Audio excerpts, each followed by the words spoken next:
नमस्कार, आप देख रहे हैं CGN लाइव और मैं हूं आपके साथ ऋतु अहिरवार। ये वीडियो आज का हमारे लिए बेहद खास होने वाला है और वो इसलिए क्योंकि आज है अंतर्राष्ट्रीय महिला दिवस और इसलिए आज हमारे स्टूडियो में जो एक खास शख्सियत मौजूद हैं उनसे मैं आपके बारे में अगर मैं बताना चाहूँगी तो वे जो है वो इस तरीके की महिलाएं हैं जो रोज़ाना न सिर्फ हजारों महिलाओं की प्रॉब्लम सॉल्व करती हैं बल्कि उनकी जर्नी भी इतनी इंस्पायरिंग है जो कि उनके बारे में अगर आप जानेंगे तो आपको भी काफ़ी ज़्यादा इंस्पिरेशन मिलेगी। और इसलिए इस वीडियो में आपको हेल्थ और वुमेन एम्पावरमेंट का एक कंप्लीट मिक्स्ड अप मिलेगा। तो मैं आपको मिलवाना चाहूँगी उन खास शख्सियत से, डॉक्टर तमन्ना विनायक जी से। मैम, मैं सबसे पहले तो आपका बहुत बहुत स्वागत करती हूँ हमारे स्टूडियो में। हाय रितु, मैं डॉक्टर तमन्ना हूँ, तमन्ना विनायक, और मैं रायपुर छत्तीसगढ़ में महिला विशेषज्ञ, स्त्री रोग विशेषज्ञ हूँ। जी मैम, जैसे कि आज है अंतर्राष्ट्रीय महिला दिवस, तो मैं आपको तो सबसे पहले ढेर सारी शुभकामनाएं देना चाहूँगी उसके लिए। तो आपको भी Ritu, same to you. Thank you. Ma'am, सबसे बड़ा सवाल सबसे पहले जो मैं आपसे पूछना चाहूँगी कि डॉक्टर ही क्यों? क्योंकि डॉक्टर एक ऐसा पेशा होता है जिसमें कोई समय सीमा नहीं होती है और आपने सबसे पहले डॉक्टर को ही क्यों चुना? क्या खास वजह है उसके पीछे? उसके बारे में मैं आपको जानना चाहूँगी। बचपन से हम लोगों ने आसपास अपने शायद दो ही प्रोफेशंस देखे थे, एक डॉक्टर और एक इंजीनियर। तो उसमें मुझे हमेशा लगता था कि जो इज़्ज़त, जो रिस्पेक्ट डॉक्टर्स को मिलती है और उनसे बात करके लगता था कि उनको जो खुशी होती है अपना काम करने के बाद, वो मैं भी शायद एक्सपीरियंस करना चाहती थी। तो शायद यही एक रीज़न था कि मैंने मेडिकल फील्ड को, डॉक्टर फील्ड को चूज़ किया।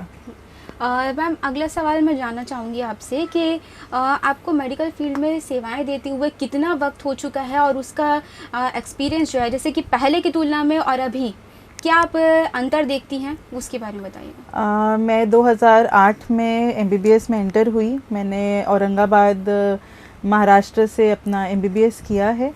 उसके बाद 2014 में मैंने स्त्री रोग विशेषज्ञ चूज़ किया और मुंबई से मेरी वहाँ पढ़ाई हुई है, JJ हॉस्पिटल से।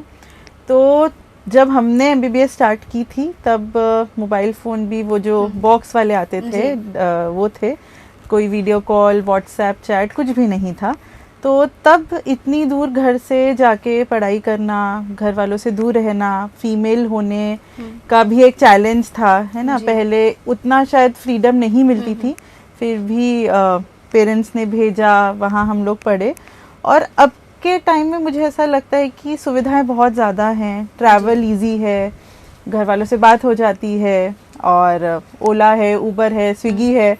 तो हम लोगों को फूड से लेकर, ट्रैवल से लेकर हर चीज़ में चैलेंजेस फेस करने पड़े, एज अ फीमेल भी कह लीजिए, और थोड़ा घर से दूर होने के कारण भी बोल सकते हैं उस चीज़ को हम।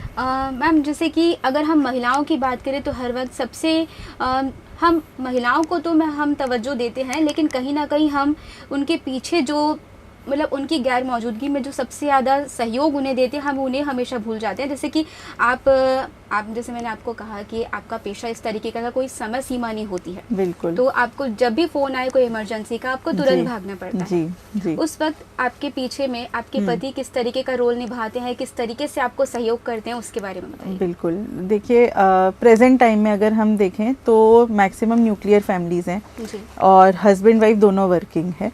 तो दोनों का सहयोग होना बहुत ज़्यादा ज़रूरी है, तभी घर एक अच्छे तरीके से चल सकता है। आप बच्चे का अच्छे से ध्यान रख सकते हैं, अपनी सेहत का अच्छे से ध्यान रख सकते हैं।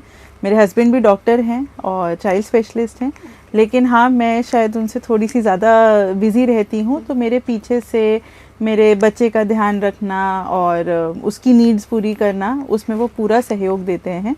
तभी कह लीजिए एक वो सुखी जीवन जो है आगे व्यतीत हो सकता है। जी बिल्कुल। जैसे कि अभी मैम ने हमें बताया कि पतियों का भी काफ़ी ज़्यादा रोल होता है और अगर कोई जैसे मुझे जहाँ तक लगता है, जैसे अगर कोई महिला है जो मैरिड नहीं है तो कई बार उनके फैमिली का सपोर्ट मिलता है। फैमिली का सपोर्ट होना बहुत ज़्यादा बिल्कुल ज़रूरी है। तभी अगर हम वर्किंग जो है वुमेन तो वो कर पाती हैं काफ़ी अच्छे से। मैम, अभी मैं जानना चाहूँगी, जैसे कि आप डॉक्टर है, रोज़ाना आपके पास में हज़ारों पेशेंट्स आते होंगे, कौन सी ऐसी सबसे ज़्यादा जो चीज़ें आपको देखने को मिलती है, सबसे ज़्यादा जो महिलाएं हैं वो किस चीज़ से परेशान होकर आपके पास में आती है, और उसके लिए आप हमारे व्यूअर्स को क्या कहना चाहेंगे? मैं सबसे इम्पॉर्टेंट चीज़ एक फ़ीमेल्स को ये बोलना चाहती हूँ कि आज के टाइम में मेंसेस रिलेटेड इश्यूज़ फ़ीमेल्स को बहुत ज़्यादा हैं। हम पीसीओडी बोल लें, इरेगुलर मेंसेस बोल लें या हेवी ब्लीडिंग बोल लें, उसके कारण हीमोग्लोबिन में कमी आना, चक्कर आना, वीकनेस लगना, ये बहुत कॉमन है जो शायद हर एज की फ़ीमेल लेती है। वो 18 साल की लड़की को भी हो रहा है, 45 इयर्स की फ़ीमेल को भी हो रहा है। आप अपनी डाइट पे भरपूर ध्यान दीजिए बचपन से ही। अभी जो माएँ हैं वो अपने बच्चों पे, जो माएँ खुद हैं वो अपने पे पूरा ध्यान दीजिए। आपको आयरन रिच डाइट जिसे हम बोले, जो खून बढ़ाने का खाना है, जैसे चकुंदर हो गया, हरी सब्जियां हो गई, और खजूर, अंजीर, गुड़ जो होता है, गुड़ से बनी चीज़ें, ये सब आप डेली अपने फूड में रखिए ताकि आप अपना पूरा एनीमिया रिलेटेड ध्यान रख सकें। तो देखिए मैम ने इतनी बड़ी काफ़ी बड़ी चीज़ जो है वो आपको बताई है कि अगर आप वर्किंग वूमेन है तो कई सारी चीज़ें जो जानकारियाँ मैम ने दी है तो उन्हें आप अपना कर ज़रूर जो है अपनी हेल्थ का ख्याल रख सकते हैं। अगला सवाल मैम मैं आपसे करना चाहूँगी कि जैसे वर्किंग वूमेन्स हैं तो कई सारे स्ट्रेस होते हैं, चाहे पर्सनल लाइफ को लेकर हो चाहे प्रोफेशनल लाइफ को लेकर हो, दोनों को कभी कभी बैलेंस करना थोड़ा मुश्किल हो जाता है, उसकी वजह से स्ट्रेस भी होता है। ये सेम चीज़ आप भी फील करती होंगी, 100%। कैसे आप उससे छुटकारा पाती हैं या क्या करती हैं स्ट्रेस से अपना रिलीज़ करने के लिए, तो उसके बारे में बताइएगा। देखो, स्ट्रेस एक पार्ट ऑफ लाइफ बन गया है। वो मेरे पास कोई 16 साल की बच्ची भी आती है, वो भी बोलती है उसे स्ट्रेस है, और वहीं 55 इयर्स की महिला भी बोलती हैं। अगर आप घर भी देख रहे हैं, आप काम भी देख रहे हैं, आप चाहे शादीशुदा है नहीं है, बच्चे हैं नहीं है, उससे कोई फ़र्क नहीं पड़ता। सबसे इम्पॉर्टेंट है कि आप दोनों चीज़ों को बैलेंस करके चलिए। आप एक दिन पहले ही अपना पूरा दिनचर्या प्लान करिए, आपको क्या खाने में बनाना है, आपका कल क्या क्या काम करने हैं, आप पूरा उसको एक शेड्यूल बनाइए। ठीक है, आप हेल्प लीजिए। आपको लग रहा है कि आपको हाउस होल्ड वर्क के लिए कोई हेल्प चाहिए, कोई केयर टेकर चाहिए, आप हेल्प लीजिए। आप अपने घर वालों से हेल्प मांगिए, मे बी पेरेंट्स से, इन लॉज से, हस्बैंड से, ताकि आप पूरा जो अपना दिनचर्या है उसको वेल प्लान कर सकें। सब कुछ मैं खुद कर लूँगी नहीं हो पाएगा, हेल्प लीजिए, शर्माइए मत। और जो घर के भी लोग हैं वो भी कोशिश करिए, उस लेडी की हेल्प करिए ताकि वो अपने घर और काम दोनों को वेल बैलेंस कर सके। जी बिल्कुल मैम, ये तो हुई मेडिकल की बात। अगर आपका मैं अगर ओपिनियन जानना चाहूँगी तो मेडिकल के बारे में तो आपने मुझे जानकारी दी, आपके अकॉर्डिंग जो बाकी के क्षेत्र हैं उसमें आप महिलाओं की स्थिति किस तरीके से देखती हैं, पहले और अभी की तुलना में कितनी चुनौतियां आपको लगता है कि अभी महिलाओं के सामने आ चुकी है, या पहले कितनी चुनौतियां थी, उनके बारे में बताइए। देखिए, अगर वैसे देखें तो हर फील्ड में अभी आपको महिला दिखेंगी। हमारी प्रेसिडेंट ही महिला है ना, भारत की प्रेसिडेंट भी महिला है। लेकिन चुनौतियां शायद पहले भी थी फीमेल्स की लाइफ में और अभी भी हैं। समय बदला है लेकिन उतना नहीं बदला है। अभी भी ये देखा जाता है कि हाँ, वो घर से जा रही है काम पे, लेकिन वो घर का पूरा काम करके खाना बना के फिर जाए, जो कि एक मेल के साथ नहीं होता है। वो काम पे गया है तो वो सिर्फ काम करके आएगा और आके उसको पका पकाया खाना भी मिलेगा, लेकिन फीमेल के लिए वैसा नहीं होता है, जो धीरे धीरे चेंज होना चाहिए। ये बात हमारे घर वालों को भी समझनी चाहिए, हस्बैंड को भी समझनी चाहिए, और सब मिलजुल के काम करें, तभी उस चीज़ की डिफ़िकल्टी को हम थोड़ा कम कर सकेंगे। जी मैम, अब मैं ये जानना चाहूँगी कि ऐसी कौन सी हेल्थ मिथ है जो आप सबसे ज़्यादा सुनती हैं, और उनसे कई बार ऐसा होता है कि जो चीज़ है ही नहीं वास्तव में, वो भी लोग उस चीज़ से परेशान होकर कई बार आपके सामने आते हैं, तो ऐसी कौन सी चीज़ है उसके बारे में बताइएगा। देखिए, अगर मैं सच बताऊं तो मेरी फील्ड जो है गायनेक, वो मिथ से भरी हुई है। मतलब उसकी तो गाथा अगर शुरू हुई तो वो चालू ही रहेगी, बंद नहीं होगी। लेकिन सबसे इम्पॉर्टेंट है डिलीवरी के बाद के जो मिथ्स होते हैं। ठीक है, अब हम जब डिलीवरी करा देते हैं उसके बाद सबसे ज़्यादा जो गलत प्रैक्टिस फॉलो होती है, घर वाले नई जो माँ है उसको खाने में खट्टा नहीं देते हैं, चावल नहीं देते हैं, दूध नहीं पीने देते हैं, एकदम उबला सिंपल बिना नमक मसाले के खाना देते हैं। वो पेशेंट के लिए हेल्दी नहीं होता है, लेकिन वो लोग वो नहीं समझ पाते हैं। प्लस दूसरा ये रहता है कि कान में रुई डाल के रखो, गर्मी का मौसम है, पंखा मत चलाओ, और एकदम गरम कपड़े डाल के रखो, ठंडी लग जाएगी, आइसक्रीम मत खाओ, बच्चे को सर्दी हो जाएगी। ये सब मिथ्स हैं। तो मेरा ये कहना है कि डिलीवरी के बाद माँ का भी एक नया जन्म होता है। आप उसके खाने को रिस्ट्रिक्टेड रखिए, लेकिन उसको पूरा पोषण जैसे प्रोटीन, वेजिटेबल्स, फ्रूट सब कुछ दीजिए। उसमें उसको किसी भी चीज़ को कम करने की ज़रूरत नहीं है। उबला हुआ खाने से उसको कोई ताकत नहीं आएगी, वो बल्कि और डिप्रेस ही हो जाएगी। जी, ये तो बिल्कुल आपने सही कहा। मैम एक और मैं आपसे क्वेश्चन करना चाहूँगी, जैसे हम वर्किंग वुमेंस की तो बात करते हैं, कई बार लोगों का कहना ये भी होता है कि जो हाउसवाइफ्स हैं उनका काम उतना ज़्यादा नहीं होता है। आप दोनों के बारे में आप क्या कहना चाहेंगी, आप क्या राय रखती हैं, मुझे आपकी राय बताइए। हाउसवाइफ्स का जो काम है वो इतना है कि वर्किंग वुमेन भी शायद उनसे कम काम करती है। अगर हम सच में देखें, जो पूरा दिन घर पे रहती है, हमें लगता है कि वो घर पे ही तो है, क्या कर रही है।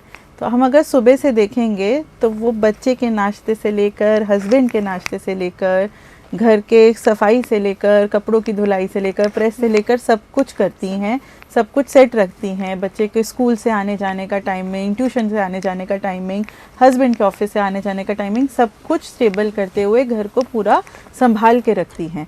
तो हाउसवाइफ को खुद भी अपने आप को ये नहीं समझना चाहिए कि मैं क्या कर रही हूँ, और ना ही किसी और को घर में समझना चाहिए कि वो क्या कर रही हैं।